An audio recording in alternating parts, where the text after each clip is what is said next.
Tirurangadi today news അപ്ഡേറ്റിലേക്ക് സ്വാഗതം. ചെമ്മാടുകാർക്കിത ഒരു സന്തോഷ വാർത്ത.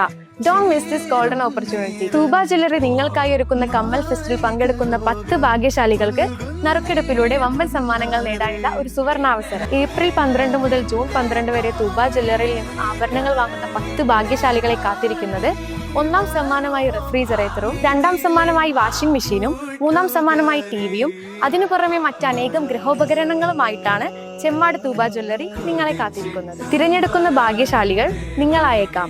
ഓഫറുകൾ അവസാനിക്കുന്നതിന് മുൻപ് തൂബ ജ്വല്ലറി സന്ദർശിക്കൂ, സമ്മാനങ്ങൾ സ്വന്തമാക്കൂ. വാർത്തകൾ വിശദമായി. പൊന്നാനിയിൽ കോഴിക്കടയുടെ മറവിൽ MDMA വിൽപ്പന നടത്തിയ യുവാവ് പിടിയിൽ. പൊന്നാനി തെക്കേപ്പുറത്ത് പുത്തൻപുരയിൽ ഫൈസലിനെയാണ് പൊന്നാനി പോലീസ് പിടികൂടിയത്. വിൽപ്പനയ്ക്കായി എത്തിച്ച 14 ഗ്രാം MDMAയും പോലീസ് കണ്ടെടുത്തു.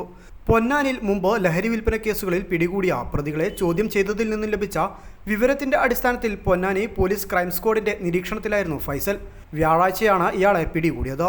ലഹരി മാഫിയക്കെതിരെ ശക്തമായ ഇടപെടലുകൾ നടത്തുന്നതിനായി കവചം പൊന്നാനി എന്ന പേരിൽ പൊതുജന പങ്കാളിത്തത്തോടെ പോലീസ് പദ്ധതികൾ ആസൂത്രണം ചെയ്ത് നടപ്പിലാക്കി വരികയാണ്. മലപ്പുറം ജില്ലാ പോലീസ് മേധാവി R. വിശ്വനാഥ് IPSന്റെ നിർദ്ദേശത്തെ തുടർന്ന് തിരൂർ DYSP മൂസ വള്ളിക്കാട്ടെ നേതൃത്വത്തിൽ Ponnani police inspector Jaleel Karuthadath, SI Yasir, junior SI Anand, ASI Madhusoodanan, senior civil police ഓഫീസർമാരായ സജികുമാർ, നാസർ, പ്രശാന്ത് കുമാർ, മനോജ്, സിവിൽ പോലീസ് ഓഫീസർമാരായ കൃപേഷ്, സൗമ്യ എന്നിവരടങ്ങിയ അന്വേഷണ സംഘമാണ് പ്രതിയെ പിടികൂടി തുടർ അന്വേഷണം നടത്തുന്നത്. ഇയാൾ ആരിൽ നിന്നാണ് മയക്കുമരുന്ന് വാങ്ങുന്നത്, എവിടെ നിന്നാണ് വാങ്ങുന്നത് എന്നതിനെക്കുറിച്ചെല്ലാം പോലീസ് അന്വേഷിച്ചു വരികയാണ്. News desk Ponnani.